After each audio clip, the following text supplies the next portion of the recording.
Bali dikenal dengan nama Pulau Seribu Pura karena di seluruh pelosok Pulau Bali tersebar berbagai macam pura dengan fungsinya masing-masing. Salah satunya adalah Pura Musen yang terletak di sebelah barat Sungai Ayung, tepatnya di Jalan W.R. Supratman, Desa Kesiman Petilan, Denpasar Timur. Pura ini dibuat untuk memperingati jasa dan kesucian perjalanan spiritual Raja Bali Kuna bernama Sri Astasura Ratna Bumi Banten atau dikenal dengan nama Dalam Batu Ireng.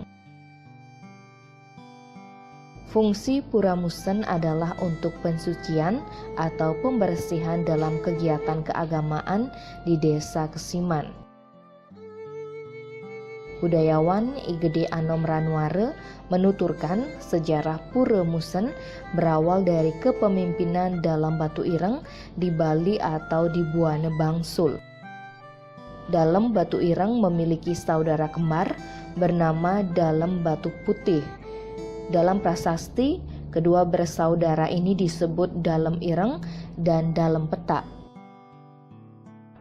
Om Swastiastu. Para umat sedharma, begitu juga masyarakat Bali, khususnya agama Hindu.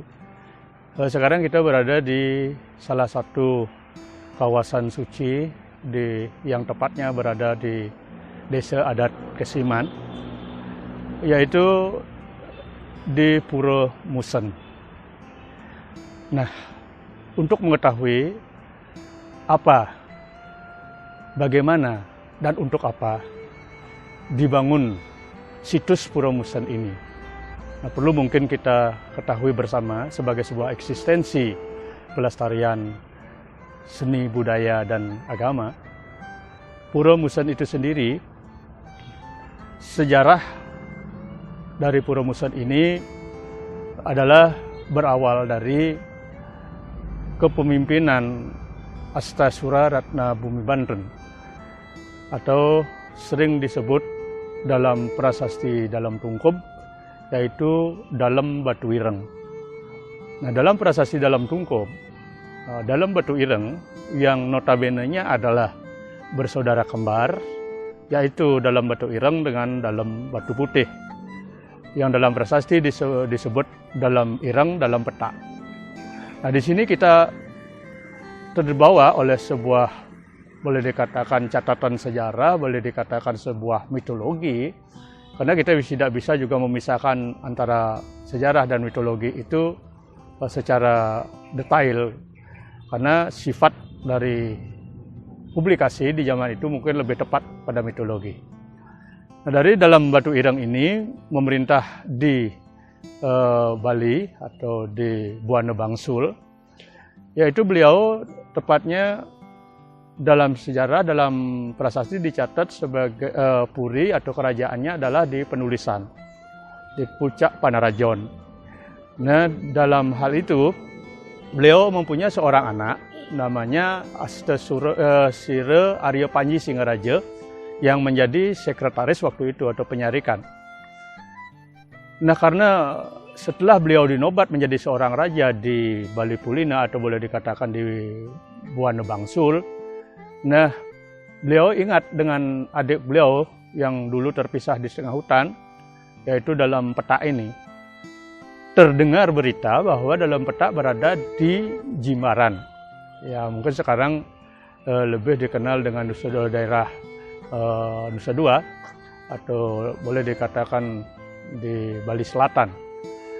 Nah, dalam usaha beliau mencari kebenaran keberadaan adik beliau Dalam Petak, nah, di sini beliau meninggalkan kerajaan yang mengiring atau yang menyertai waktu itu adalah Pasak Dangke. Nah, Pasak Dangke lah yang mengikuti perjalanan beliau untuk mencari tahu jati diri atau keberadaan adik beliau Dalam Batu Putih. Nah, dalam perjalanan, Dalam Batu Ireng ingin identitas beliau tidak diketahui oleh masyarakat untuk mengantisipasi tidak meresahkan masyarakat ketika beliau turun ke masyarakat. Nah, ketika itu sampai di suatu tempat dalam batu ireng berpesan pada Pasak Dangke agar berdiam atau di tempat yang sudah ditentukan, yaitu di tempat ini sekarang ini. Setelah itu beliau melanjutkan perjalanan ke Jimbaran. Setelah ketemu dengan adik beliau di Jimbaran, nah terjadi pergolakan di sana karena saling tidak mengenal. Setelah terjadi pergolakan, tempat pergolakan itu sekarang dikenal oleh masyarakat dikenal dengan nama daerah Kali, karena di sana ada kepuh kembar. Konon kepuh itu yang dulunya satu, dari pertempuran itu kepuh itu terpecah. Nah setelah mengetahui jati diri adiknya dalam petak, dalam batu putih, nah beliau meminta agar dalam batu putih mengikuti jejaknya menjadi raja di Bali. Mengikuti biar sama-sama memimpin Bali. Nah tapi beliau dalam batu putih tidak mau ke penulisan, dengan bersikeras akan tetap di Jimbaran karena sudah kadung disegani di Jimbaran. Nah begitu juga saran dari istri beliau dalam petak, yaitu Luh Ampel Gading. Nah di sana beliau tetap berdiam di Jimbaran. Dalam perjalanan beliau dari Jimbaran sampailah dalam batu ireng di Desa Pagahan, ya, Desa Pagahan. Nah di sini masih dikuasai diperintah zaman itu mungkin dari Tereh dari sekian fase dari Tereh Tegakuri. Di sana disebutkan ada namanya Gusti Ayu Tegakuri yang terpincut akan berita bahwa tampannya dalam batu ireng. Nah di sanalah masyarakat diminta untuk menjemput dalam batu ireng akan dijadikan suami oleh Gusti Ayu Tegakuri. Nah dalam batu ireng mengiyakan atau mengisi keinginan Gusti Ayu Tegakuri, tapi dengan satu syarat.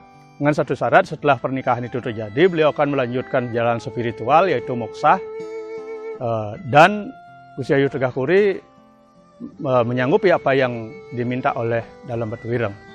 Nah suatu hari, beliau membuat suatu api unggun atau melabuh geni. Nah beliau berusaha mencemplungkan diri atau menceburkan diri ke kobaran api yang membara itu. Serta merta api itu padam. Nah berarti dalam benak beliau bahwa saya tidak di sini tempat saya untuk moksah. Nah, melanjutkanlah perjalanan beliau mencari di mana posisi Pasak Dangke. Nah, di sana beliau menelusuri Sungai Ayung. Nah, ketika ketemu dengan Pasak Dangke yang pas berada saat itu di tepi barat Sungai Ayung, nah di sanalah beliau berpesan pada Pasak Dangke bahwa beliau akan mengambil jalan moksah dengan mencemplungkan diri ke Sungai Ayung. Maka dalam prasasti itu disebutkan Musen Tesiramari Kanang We Ayu. Beliau moksah dengan mencemplungkan diri ke Sungai Ayung. Nah dari sana untuk memperingati jasa-jasa beliau dan kesucian perjalanan beliau, dibuatlah situs, dibuatlah pura, yaitu Pura Musen ini. Nah, jadi fungsinya adalah ketika beliau dalam batu ireng sebagai tonggak beliau menyucikan diri dengan atau menjalan moksha dengan air, maka di sini fungsi Musen itu sendiri adalah untuk pesucian atau pembersihan. Nah, maka Pura Musen ini dipakai tempat persucian atau pembersihan ketika ada kegiatan keagamaan pada pura-pura yang khususnya ada di desa adat Kesiman, dan tidak menutup kemungkinan ketika ada upacara ngerebong yang terlibat dalam ngerebong itu pasti akan melakukan pembersihan di sini dulu di Pura Musen ini. Nah itu yang tergambar dalam sejarah Pura Musen ini. Kalau kita berbicara secara semiotika bahwa Musen itu dalam konotasi ada M, konsonan M di depan, kita bergerak di dalam konsonan bibir adalah identik dengan pa, P. Atau di sini kita bisa beranulir, berasumsi bahwa Musen, Pusen itu pusar itu adalah pusat itu adalah pusat kita adalah air.